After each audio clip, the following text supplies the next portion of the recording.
Assalamualaikum warahmatullahi wabarakatuh. Alhamdulillahirabbil alamin wa bihi nasta'inu ala umurid dunya waddin. Wassalatu wassalamu ala asrofil anbiya'i wal mursalin Muhammadin wa ala alihi wa ashabihi ajma'in. Amma ba'du. Jemaah tarawih yang dimuliakan Allah, yang saya hormati, kita bersyukur kepada Allah Subhanahu wa taala masih diberikan kesehatan juga kesempatan untuk dapat bersama-sama melaksanakan sholat isya, yang selanjutnya nanti kita laksanakan sholat tarawih. Hadirin, tausiah singkat pada malam ini dengan judul sholat yang fungsional. Hadirin, malam 17 Ramadan yang lalu saya mengetengahkan ayat Al-Quran surat Al-Ankabut ayat 45 yang bunyinya a'udzubillahi minasyaitonirrajim, utlu ma uhiya ilaika minal kitab wa aqimis sholata innas sholata tanha anil fahsya'i wal munkar wala dzikrullahi akbar wallahu ya'lamu ma tasna'un. Hadirin, dari ayat tadi ada dua perintah dari Allah Subhanahu wa taala yang sangat penting dalam kehidupan kita sebagai kaum muslimin muslimat.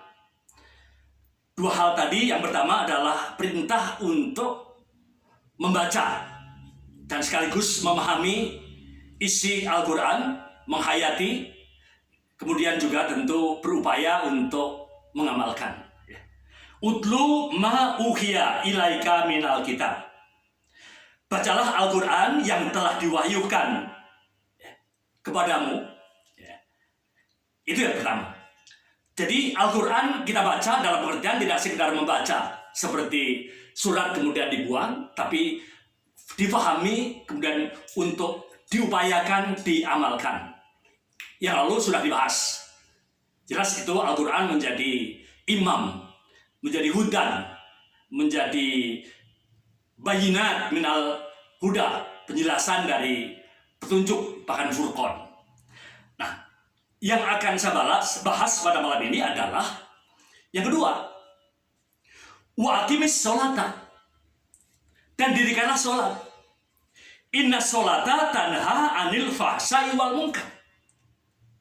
Sungguhnya sholat itu akan dapat mencegah dari perbuatan keji dan munkar. Wala dzikrullahi akbar, dan sungguh zikir atau sholat itu lebih besar faidah manfaatnya dari ibadah-ibadah yang lain. Wallahu ya'lamu ma tasna'un, dan Allah mengetahui apa yang kamu perbuat. Hadirin, dari yang kedua tentang sholat yang dalam judul atau tema tadi, sholat yang fungsional. Nah, tentu sholat yang fungsional itu sholat mempunyai fungsi. Nah, sesuai dari ayat ini, fungsi yang pertama, sholat itu adalah tanha anil fahsya'i wal munkar. Dapat mencegah dari perbuatan keji dan munkar. Dengan demikian, hadirin, orang yang mendirikan, melaksanakan sholat, mestinya perilakunya semakin lama semakin baik. Karena sholat dapat mencegah dari perbuatan keji dan munkar. Jangan STMJ. Sholat terus, maksiat jalan. Nah, tentu hadirin, sholat yang fungsional itu harus yang berkualitas. Apa maksudnya? Yang pertama tentu hendaknya khusyuk. Yang kedua, diupayakan tepat waktu atau di awal waktu. Yang ketiga, diupayakan berjamaah. Gitu. Jadi sholat yang berkualitas itu. Khusyuk, tepat waktu atau awal waktu, berjamaah di masjid. Apalagi laki-laki itu ada kekhususan. Hanya masalahnya untuk sekarang, ya kita maklum dengan adanya wabah ya, virus corona ini, kita menahan diri untuk tidak sering ke masjid atau tidak ke masjid sholat berjamaah, bahkan sholat Jum'ah. Nah kemudian juga sholat itu tidak sekedar, gitu, hadirin, tidak sekedar menggugurkan kewajiban. Karena ada orang yang sholat itu sekedar menggugurkan kewajiban. Udah sholat, rasanya puas karena udah gugur kewajibannya. Padahal tadi harus punya fungsi ya tadi.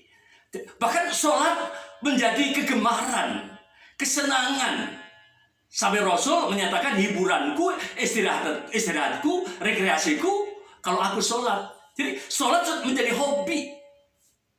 Karena sholat adalah bertemu kepada Allah, dialog kepada Allah, mengadu kepada Allah SWT, merasa dekat dengan Allah. Hadirin, dari 5 hal tadi tentang sholat yang berkualitas, yang saya bahas pada malam ini adalah yang pertama saja, yaitu sholat yang khusyuk. Apa itu sholat yang khusyuk? Yaitu tentu fokus, gitu. Fokus, terpusat hanya kepada Allah Subhanahu wa Ta'ala. Bahkan tentu dalam hal ini hati ikut hadir, gitu. Jangan hanya gerak badan saja, SKJ gerak badan, tapi hatinya ikut hadir, ya. Hadirin, karena hati ikut hadir, tentu akan bisa merasakan nikmatnya berbisik, berbincang, dialog kepada Allah Subhanahu wa Ta'ala. Kalau hati ikut hadir, jangan pikirannya kemana-mana. Mungkin malah mikir rencana ke depan. Itu bisa dikatakan seperti membuat program kerja, itu namanya. Kalau sholat malah mikirnya kemana-mana apa yang mau dilakukan. Hadirin, karena bisa menikmati dialog, berbincang, mengadu kepada Allah SWT, pernah ada seorang sufi yang begitu merasakan nikmatnya sholat. Apa katanya seorang sufi tadi? Dia mengatakan, seorang sufi tadi, kalau aku ingin bicara kepada Allah, saya ulangi, kalau aku ingin bicara kepada Allah, aku sholat. Jadi orang yang sholat itu sedang berbicara dengan Allah, gitu. Sedang dialog. Kata orang sufi tadi, kalau aku ingin bicara kepada Allah, aku sholat. Dan kalau aku ingin Allah berbicara kepadaku, aku membaca Al-Quran, gitu. Jadi kalau orang yang sholat, hakikatnya sedang bicara dengan Allah. Kalau orang yang sedang membaca Al-Quran, hakikatnya Allah sedang berbicara dengan kita. Allah sedang berfirman kepada kita. Seperti merasakan Allah sedang memberikan wahyu kepada kita. Sehingga betul nikmat.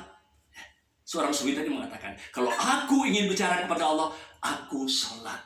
Kalau aku ingin agar Allah bicara kepadaku, aku membaca Al-Quran. Nah, hadirin, oleh karena itu di dalam surat Al-Mu'minun ayat 1-11, di sana ada 6 ciri orang yang dikatakan berbahagia itu. Allah menyatakan, qad aflahal mu'minun, sungguh berbahagia.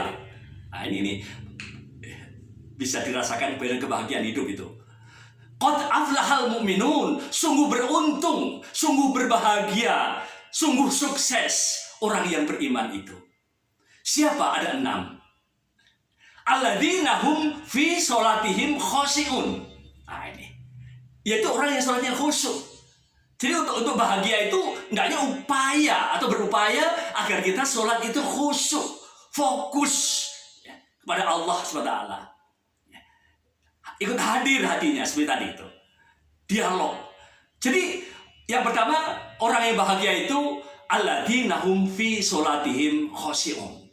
Yang kedua, walladzina hum 'anil lahwi muridun. Orang beruntung yang berbahagia itu yaitu orang yang dapat meninggalkan hal-hal yang tidak berguna. Jadi yang dilakukan, yang diucapkan dalam kehidupan ini diupayakan melakukan, mengucapkan yang berguna, yang berfaedah. Ya, jangan membuang-buang waktu hidup ini. Itu yang bahagia itu. Jadi sholatnya khusyuk, dapat meninggalkan hal-hal yang tidak berguna. Yang ketiga, waladina hum lizakati fa'ilun. Yaitu orang yang menunaikan, mengamalkan zakat. Gitu. Nah, kalau zakat, dapat mengamalkan zakat, itu menunjukkan orang tersebut termasuk mempunyai harta yang sampai nisab, punya kemampuan gitu. Tidak menjadi orang yang miskin gitu. Orang yang kuat dari segi harta. Itu kaitan dengan zakat mal misalnya. Jadi itu beruntung. Ini mendorong agar kita untuk menjadi orang yang muzaki, dapat memberikan zakat. Nah itu fungsinya. Yang ketiga, orang yang menunaikan zakat. Walaupun pengertian zakat secara umum, hadirin, bersih. Kalau ingin bahagia itu beruntung itu bersih. Tidak hanya hartanya, tapi juga jiwanya, ucapannya, makanannya, ya, pakaiannya, pikirannya, hatinya. Itu zakah. Bersih. Itu yang ketiga. Yang keempat, waladina hum li furujihim hafidun. Nah, ini penting juga ini. Kalau ingin bahagia beruntung itu orang yang dapat menjaga farji, ya, tidak berzina. Itu kalau orang berzina itu sampai Rasul mengatakan orang berzina itu imannya complok, menjauhkan rezeki. Dan rumah tangga tidak akan sakinah bahagia kalau salah satu pasangan nyeleweng atau zina. Jadi orang yang dapat menjaga farji. Nah, yang kelima adalah waladina hum li amanatihim wahdihim raun. Yaitu orang yang amanah dan menepati janji. Ya, tidak termasuk munafik ya, merasa bukan orang tidak amanah itu munafik ya, benar kan gitu. Jadi yang kelima dapat menepati janji. Dan yang keenam, yang terakhir, waladina hum ala sholawatihim yuhafidun. Yaitu orang yang dapat memelihara, menjaga sholat. Ya, termasuk di samping kekhusyuan, tadi tepat waktu, ya, kemudian syukur di masjid, berjamaah, ya. Jadi itu menjaga, selalu diupayakan jangan sampai sholat itu dilewatkan, bahkan hendaknya sholat yang berkualitas tadi. Ya, sampai ujungnya adalah ulaika humul warisun. Mereka itu akan mendapat warisan. Apa? Alladzina yarisunal firdaus hum fiha khalidun. Masuk surga firdaus itu dari 6 tadi. Nah, hadirin, tadi 2 dari 6 itu tentang sholat. Yang pertama sholat khusyuk, yang 2 memelihara sholat. Nah, hadirin, 2 fungsi terakhir. 2 fungsi sholat yang tadi fungsional tadi. Yang pertama adalah sesuai dengan yang sudah saya bahas tadi yang pertama. Sehingga tidak akan saya panjang lebarkan yang pertama. Yakni tanha anil fahsya'i wal munkar. Harus berfungsi dapat mencegah dari perbuatan keji dan munkar. Nah, kalau kita sholat 5 waktu dilakukan, apalagi termasuk tambah sholat malamnya dan yang lain, tapi kok perilakunya tidak ada perubahan, nah ini tidak fungsional, ya, tidak efektif gitu. Jadi itu yang pertama. Sholat yang fungsional adalah sholat yang berhasil dapat merubah perilakunya untuk tercegah dari perbuatan keji dan munkar. Itu yang pertama. Yang kedua, terakhir, sholat yang fungsional itu akan membawa ketenangan batin, akan membawa ketentraman, akan membawa kebahagiaan. Karena Allah SWT dalam surat Al-Ma'arij ayat 19-23, Allah mengatakan, innal insana khuliqa halu'a. Sungguh manusia itu diciptakan oleh Allah dalam keadaan keluh kesah, galau. Itu sifat manusia. Innal insana khuliqa halu'a. Idza masau sarru jazua.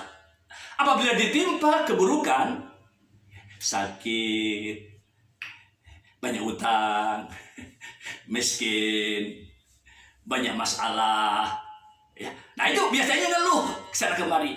Itu wajar.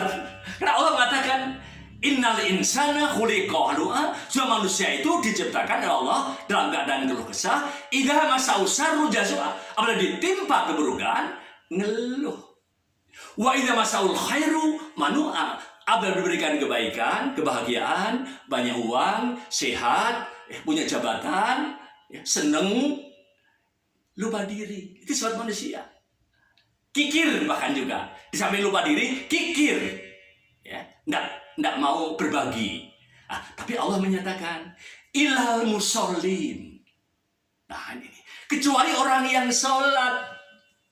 Orang yang sholat itu insya Allah tidak stres, gitu. Tidak resah, gitu. Tidak galau. Tapi sholat yang bagaimana?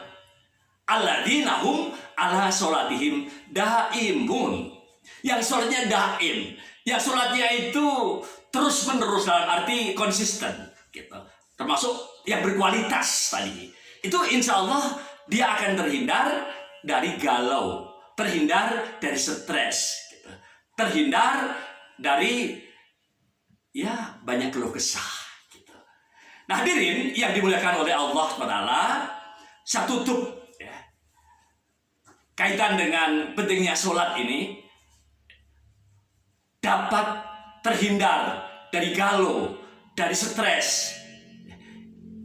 Sebagaimana saya pernah mendengar Profesor Dr. Zaki Derajat tahun 77, secara langsung tatkala mendengar kuliah umum dari beliau menyatakan, karena beliau seorang psikolog, Profesor Doktor, guru besar IAIN atau UIN Jakarta. Nah, beliau pernah menceritakan, apa kata beliau, Profesor Dr. Zaki Derajat, pernah datang kepada saya, katanya, seorang bapak yang meyakinkan, gitu. Apa pengertian meyakinkan? Karena beliau mengatakan seorang bapak tadi hampir semua yang diinginkan itu terpenuhi.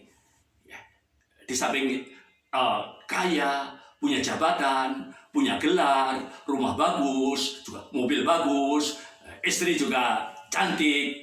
Tapi apa hadirin, kepada Bu Zakiyah yang kelihatannya dia sudah terpenuhi hampir semuanya, dia ngeluh, dia merintih pada seorang ibu. Apa katanya? Ibu, saya seharusnya menjadi orang yang bahagia. Karena apa yang saya inginkan hampir semua terpenuhi. Apa itu harta, jabatan, rumah, kendaraan, istri, badan saya juga lengkap, sempurna, gitu. Seperti nggak ada yang kurang. Tapi akhir-akhir ini sungguh ibu, saya sangat menderita. Akhir ini saya susah tidur dan susah makan. Padahal mau tidur di mana? Mestinya bisa. Mau makan apa? Mestinya bisa. Tapi akhir-akhir ini saya sedih, susah tidur dan susah makan, gitu. Dan saya iri, katanya. Ibu, saya iri itu sama tukang becak, katanya. Mang becak. Mang becak itu kalau mau makan harus ngayuh becak dulu. Karena uangnya sedikit atau mungkin barangkali pas-pasan. Hidupnya juga. Tatkala lapar, dia ngayuh becak dulu, kemudian dapat uang, dia makan di pinggir jalan, di bawah pohon, tanpa atap, bahkan mungkin di atas selokan.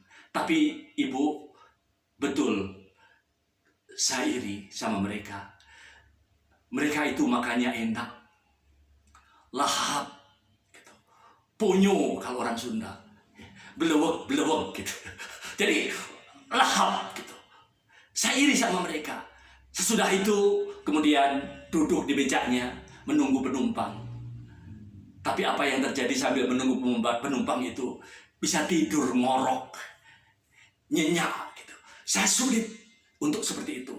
Sulit untuk makan, sulit untuk tidur. Nah kemudian ditanya oleh Bu Zakiyah, Bapak agamanya apa? Islam. Bapak sholat tidak? Tidak. Nah, kemudian Bu Zakiyah mengatakan, kalau karena Bapak Islam, maka saya sarankan Bapak mendirikan, melakukan sholat 5 waktu yang selama ini Bapak tidak sholat. Terus apa lagi, Bu? Itu saja, cukup. Tidak ada lagi? Enggak. Nah, kemudian Bapak tadi pulang, melaksanakan atau mendirikan sholat. Nah, ternyata hadirin, tidak sampai hitungan bulan, hanya hitungan minggu atau pekan, kemudian Bapak tadi sudah merasakan kembali enak makan dan enak tidur. Kemudian datang ke Bu Zakiyah, mengatakan, Ibu, alhamdulillah sekarang saya sudah bisa enak makan dan sudah enak tidur lagi. Gitu. Terima kasih Ibu telah memberikan tausiah nasihatnya kepada saya, katanya. Hadirin yang dimuliakan oleh Allah Subhanahu wa taala. Jadi ternyata kelihatannya sederhana, ya, masalah sholat. Tapi kalau ditinggalkan, itu bisa menyebabkan, walaupun ternyata sudah tercukupi segalanya, dari harta, dari rumah, dari mobil, bahkan hampir segalanya, dengan nggak sholat itu membuat stres, membuat resah, gitu, membuat galau. Oleh karena itu di sini pentingnya sholat. Jadi ada 2 fungsi. Kalau sholat yang fungsional, yang pertama hendaknya tanha anil fahsya'i wal munkar, dapat mencegah dari perbuatan keji dan mungkar. Yang kedua, sholat itu akan menyebabkan terhindar dari stres, galau. Ya, insya Allah akan membawa bahagia, yang oleh Allah dikatakan qad aflahal mu'minun alladzina hum fi sholatihim khashi'un. Yang sholat yang khusyuk akan membawa kebahagiaan. Itulah yang bisa saya sampaikan. Mudah-mudahan bermanfaat. Apabila ada kekurangan, kesalahan, mohon dimaafkan. Billahi taufiq wal hidayah. Assalamualaikum warahmatullahi wabarakatuh.